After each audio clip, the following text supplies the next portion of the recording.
Let me ask you something. When a project goes wrong, who do you blame?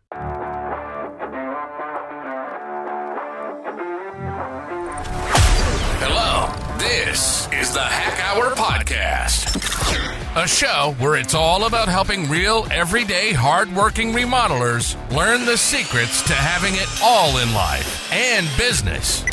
And now, here's your host, Mike Minges. So, what is your biggest roadblock? For a lot of people, it's blaming, right? Think of this. Blame is like a wall. Every time you use it, every time you say it was that person's fault, this is why that happened, all you are doing, essentially, imagine that you're just building a wall that separates you from your goal, from where you want to get, and you're making it that much harder, okay? And it's intuitive in a sense because we do blame because for many of us it feels good in the short term, right? It takes the pressure off, right? The client, they were so unreasonable. That crew, man, those guys just can't follow through. The supplier, they sent the wrong materials, right? Now, blaming really, it doesn't solve the problem. It masks it. When you blame a client, you're damaging the trust, right? And your reputation. When you blame your team, you're setting yourself up to lose the morale and create a potential toxic culture. And when you blame yourself, you find yourself potentially spiraling into a place where you might start doubting yourself in other things as well, right? And in remodeling, there's a twist to this, right? Remodelers often feel the need to control every aspect of a project, right, to avoid mistakes. And when something goes wrong, you as the contractor, you want to blame others as a way to justify like your exhaustion and your frustration. And this just creates a vicious cycle of micromanagement, and the blame, it just stunts growth. Now, for a minute, think about this. I had an example where I wanted to blame a client for constantly changing their mind about a kitchen layout. It was challenging to say the least, right? And I learned that really instead of probing deeper into why the client was uncertain, right? Like perhaps they didn't feel heard in the design phase, they just slapped a label. I was the problem, right? Because I didn't want to dive deeper. And that's what I needed to do. And by me not wanting to do that in the moment and recognizing that maybe I was rushing this client through the design phase because I wanted them to be on the schedule, right? I wanted to close that remodel because quite frankly, I was thinking about another remodel that I wanted to get that deal closed as well. And this particular client we had spent more than 2 appointments with, and I was at a point where I thought they should have it figured out by now. And clearly, they weren't at the same place, right? And this was a valuable lesson for me to learn, is that I needed to ask some better questions and try to understand what was keeping them from being in the place that I was hoping they would be at. And I had to recognize that I play a part in that, right? I don't know the exact answer at the moment. Like maybe this client shouldn't have been in our prospect list, right? Maybe we missed something. Maybe we just didn't ask enough probing questions because they seem so agreeable to moving forward, right? Maybe we should have recognized that. There's always some variables, but the reality is you need to figure out that, hey, I did something wrong here. It's not the client's fault. I'm the professional. And if I walk around telling people I'm a professional, I should know how to make sure that we help get our clients and we help them move through the process with success, right? So the next time you're tempted to blame somebody, just pause and ask yourself, what can I personally take responsibility for here in regards to this situation that I'm at and what I'm experiencing right now, right? What process or system could we have made sure that we implemented that prevents this next time? And be cautious here, because a lot of times when I'm in some of these, when we have our monthly calls or we're in one of the groups like the community or like the Facebook group, you got a lot of guys saying the answer to everything is put it in the contract. Have this ironclad contract where you're constantly like penalizing the homeowner and, charge them for this and tell them they're responsible for that. And that's not the answer either. You want to be in a place where you have a good working relationship with your clients, right? And you just want to make sure that you explain things properly and that you are helping both you and your client avoid some of these future miscommunications that could easily take place, and they will not take place if you take the time to properly go over a few things in the moment. All right. So think about this, right? There's a big word that gets thrown around a lot today, and that's accountability, right? The power of accountability. Now, success in itself doesn't come from controlling everything. It comes from taking responsibility and creating systems that work, right? So we have accountability versus blame. Blame is reactive. Accountability is proactive, right? So it's about saying, look, guys, here's what went wrong, and here's how I'm going to fix it, right? So as a remodeler, this means creating a system to prevent that reoccurring issue. So if your materials arrive late, how do you improve the ordering process, right? If the crew's missing deadlines, how do you establish clear expectations and progress check-ins, let's say, throughout the process?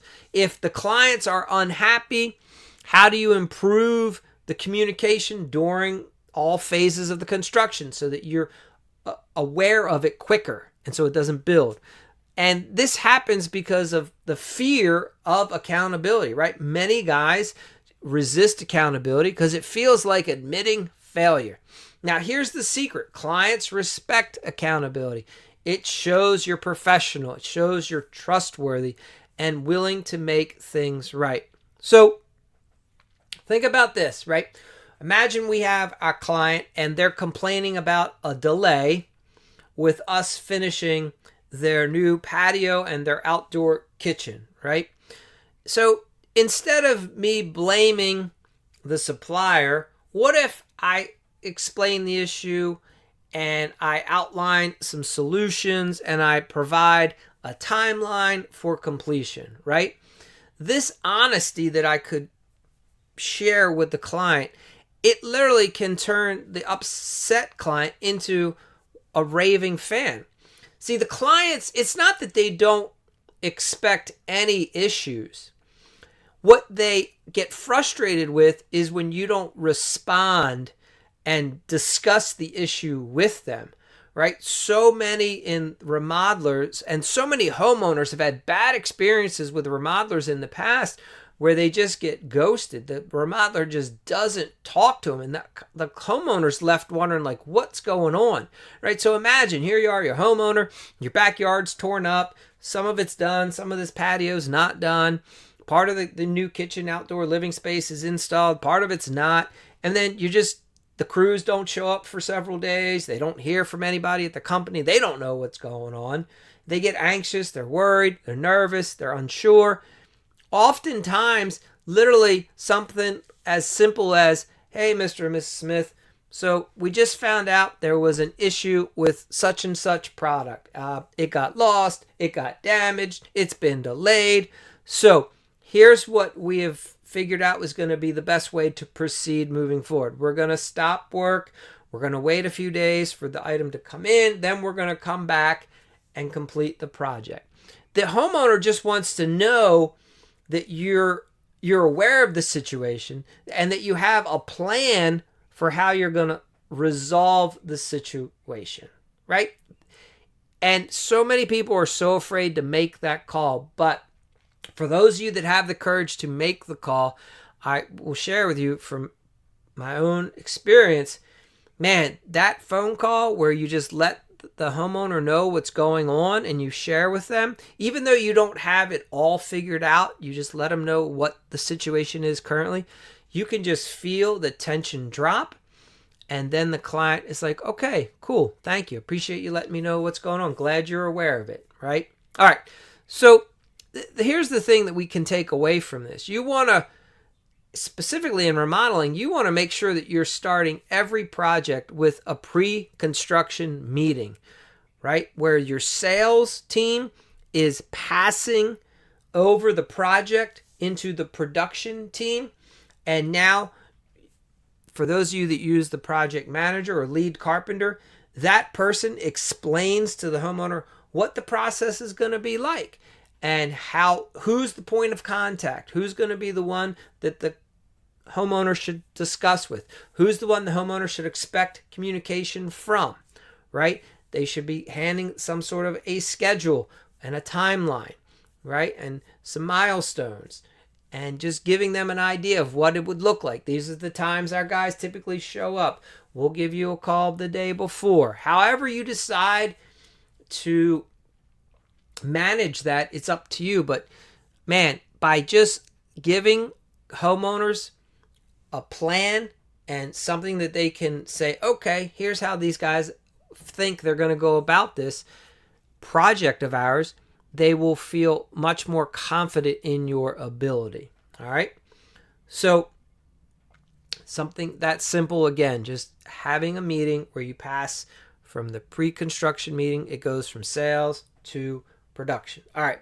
I think you guys got that. Let's talk about breaking the barriers, right? The shift that a remodeler has to take where you go from the worker, the guy out in the field, building the product, right, performing the service, to where you're the leader of the company. Now, this is one of the hardest barriers to break, right? And it's the one that's in your own mind. It's the belief that you have to do it all yourself. And you have valid reasons for having that belief.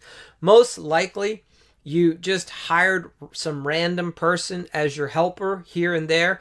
Probably not a lot of interviewing expertise took place, and you probably just hired the best live body that you could find to be your helper, and then you were so busy doing your thing that you weren't able to really train the helper really well, right, and help them develop the skill set. So a lot of times the helpers are limited at what they know how to do. They're also limited by what you allow them to do, right, and what you've been willing to teach them to do. So it's not always the helper's fault, but often you in your mind think that you blame the helper because when you try to give them more responsibility that you haven't properly trained them for, that you have problems. And where I'm going with this is if you're doing a kitchen remodel and the day comes where you need to start hanging the wall cabinets and your helper, let's say the helper has helped you do 3 other kitchens, but you always were the one that did all the behind the scenes things. Like you were the one that found the high point in the kitchen floor and then made your mark on the wall and then shot the laser line so that now this is our reference point for where all the base cabinets were going, right? And then you used your story pole and made the mark for this is our base mark for where all of our wall cabinets will be hung off. And then maybe you're the type that you put up a small ledger board so you could pop the cabinets up on that. And that way you carried that line, right? What if your helper was just the guy who went and got the cabinet out of the box for you and brought it over to you and has no idea all the little things that you're doing behind the scenes because they've just spent the last 2 hours taking all the cabinets out of the boxes, right? Breaking down all the cardboard. And then you just call them in. Hey, I need that 18, left-hand door wall, whatever it is. So you have to say to yourself, I need to properly train my helper on how to hang these cabinets. Then, once I've worked through that with them a couple times, then you can leave them on their own because you showed them how to do it. Then you helped them do it. Then you allowed them to do it with you being in the area in case there was an issue. That's how you train somebody, okay? And that's how you get to a place where you no longer have to be the guy that's doing it all himself. Okay. So back to this mindset, right? So many remodelers, right? You pride yourself. You're all hands-on. You stay behind the tools because that's what keeps you going. And you can't grow your business because, you're stuck always installing the cabinets, right? And your job really is to lead your team and your clients and your business, right? It's not to always be the guy who's just hanging the cabinets.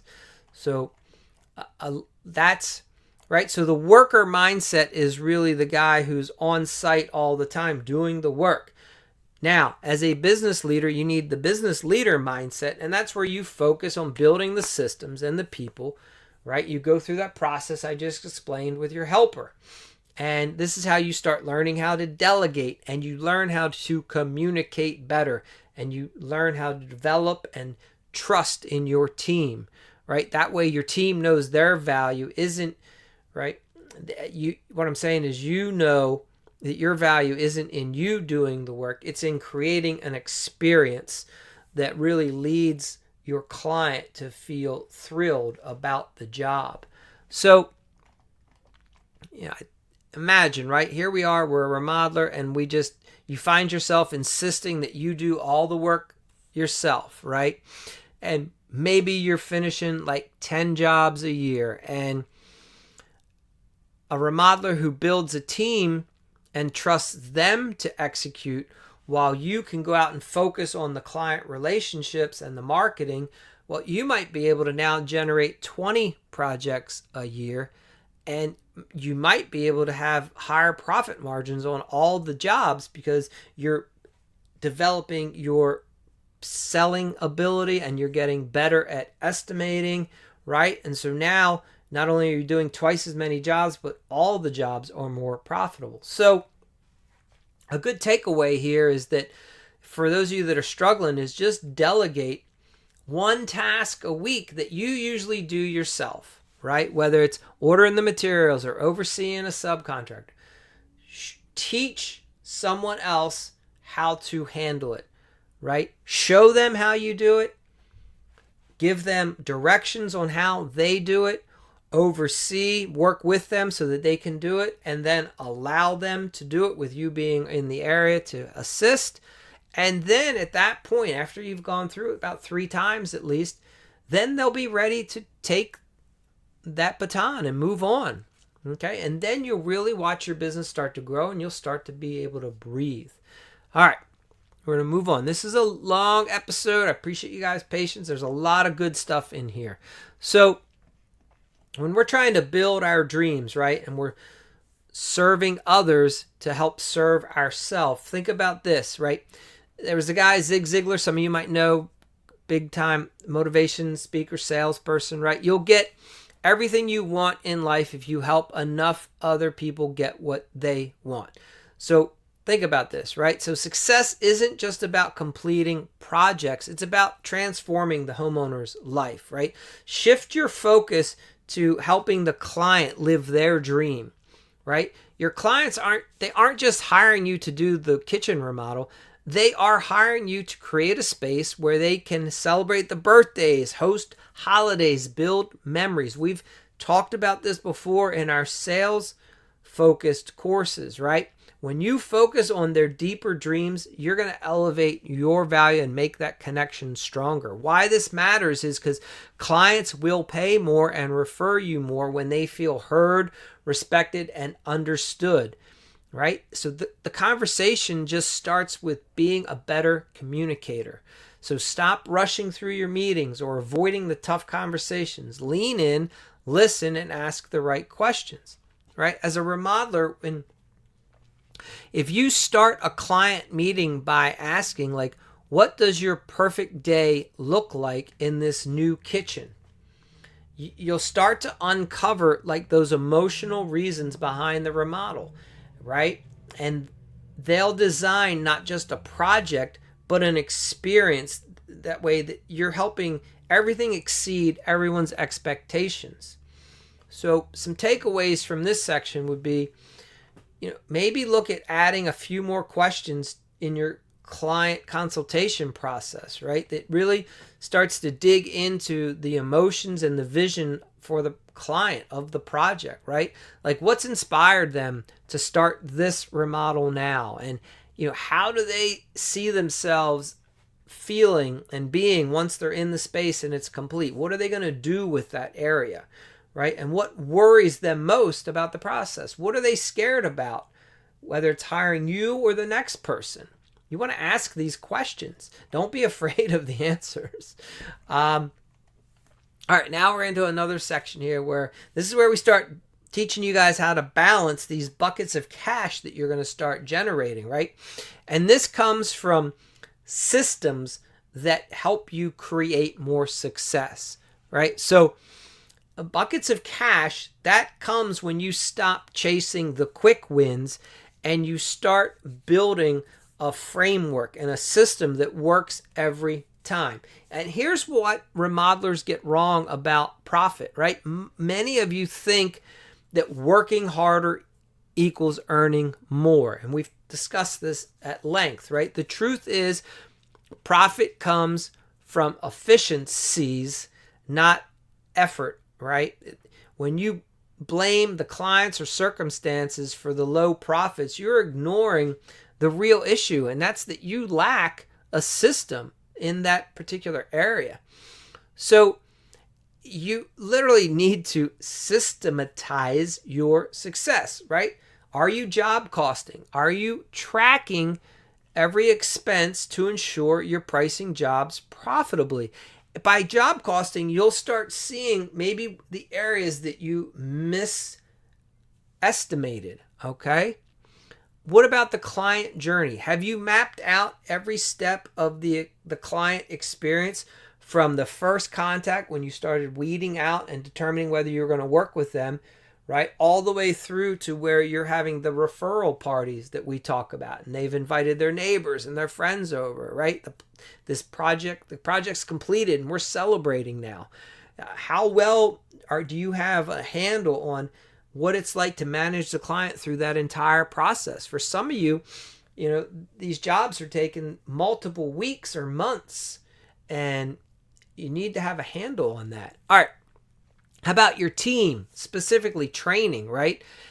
What clear processes have you put in place for the onboarding of the new employee, right? What type of communication do you have to make sure that they have an easy way to get answers when they have questions, and you have an effective way of communicating down what their expectations that you have of them are, and the quality control, right? How are you ensuring that their level of work is what you're expecting and what the client deserves? So you have to imagine, right? If for a remodeler who's not tracking job costs, they're going to be just continuing to underprice every bid. And I laugh because one of my clients that I was working with, the owner of the company, he didn't need to be out selling, but he liked being out selling. He had several salespeople working for him, but it was an ego thing for him. And for some reason, he really struggled with measuring windows and doors. And I don't understand exactly what was happening all the time. I just know that in his way of doing things, he just would get the numbers messed up. And I think it's because he never used a good order form system, right? So when you're doing windows and doors, there's the make opening, there's the rough opening, right? We have to have different things, and we have to be very clear what that rough opening is so that the thing that's being made fits inside of the rough opening. And for whatever reason, he would want to do this constantly. And the way we set up a system for him, and here's why we set this system up. He would routinely order the wrong size. He had a warehouse full of doors and windows that didn't fit in the clients' houses. And it was funny. It was frustrating. But when you'd walk into their warehouse, you would see a stack of, 15, 20 doors. There'd probably be 30, 40 windows. They were all the wrong size. And the company was eating this every year. Now, they're doing multiple millions of dollars, so that they have, here's the problem. Sometimes with your success, you have room to continue to be inefficient. And anyhow, so he's losing money each year, all because he wouldn't follow the process. The process we put in place was, sir, when you sell a job, that's awesome. Please allow the project manager to come out and do a site verification measure before we actually order all these special order items.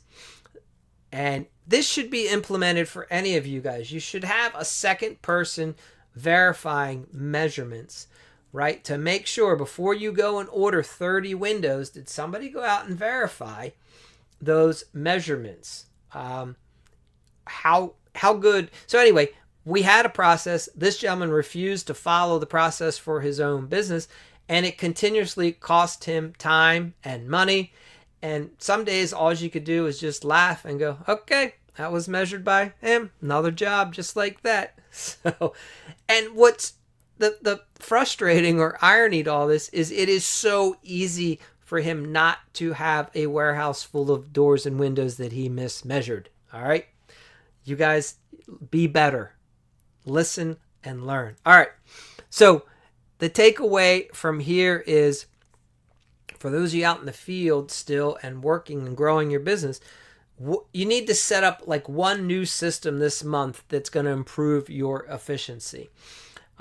Are you going to implement some sort of a new software? How's your CRM? How are you doing your invoices? Right? There's a lot of variables, right? But what system, where have you noticed some pain points? Where have you noticed some bottlenecks? And what could we put in place that multiple people in the company could implement so that that isn't become this routine thing that keeps happening, right? That's the goal here, is to have a checklist or some sort of a process that helps it get easier in the future. Okay, so the no blame challenge, let's call it, or another section here. Imagine that we're going to blame less and build more, right? So it starts with you, right? So think about this. What about if today, for one more week, you just decided you're not going to blame anybody? You're just eliminating it from your vocabulary. Every time something goes wrong this coming week, you're going to say what you can do to take responsibility for it. You're going to ask yourself, what is it that you can learn from in this particular situation? And then you're going to ask yourself, okay, what system can we improve on? What can we do here to help make this better in the future? Now, tell you already, here's what you can expect. You're probably going to feel uncomfortable at first. Blame is something that becomes a habit. And a lot of people, once they start, they have a hard time stopping. And making that change is going to be uncomfortable at first. So, but here's something else. You will notice something powerful. And that's when you stop blaming. You actually start finding solutions faster, right? And you also see how your relationships with the client, with the crew, and even yourself will improve. It's a striking change. And for those of you that can be in the moment and witness what's going on around you, you'll be like, man, we should have implemented this 5 years ago. So here's the takeaway, right? So at the end of this upcoming week, just write down the top 3 things that you learned by letting go of blaming, and use these lessons to help guide you as how you're going to approach the business moving forward this upcoming year. Guys, look, breaking barriers, right, to getting yourself these buckets of cash, it doesn't necessarily mean working that much harder. Hopefully you've seen through this episode that we're talking about thinking differently and working like just smarter, putting a system in place, right? And learning from our past mistakes. So we're going to blame less. We're going to build more, right? We're going to have more trust. We're going to have more systems. We're going to have more success. So ask yourself, are you ready to stop pointing fingers and start building the remodeling business of your dreams? right? I mean, guys, it's your move. So thank you for tuning in to the Hack Hour podcast here at the Remodeling Academy. Remember, as always, your success is ready for you. Are you ready for it? Thank you for listening to the Hack Hour podcast. It would be awesome if you would leave us a quick review on iTunes. To further your remodeling success, go to remodelingriches.com.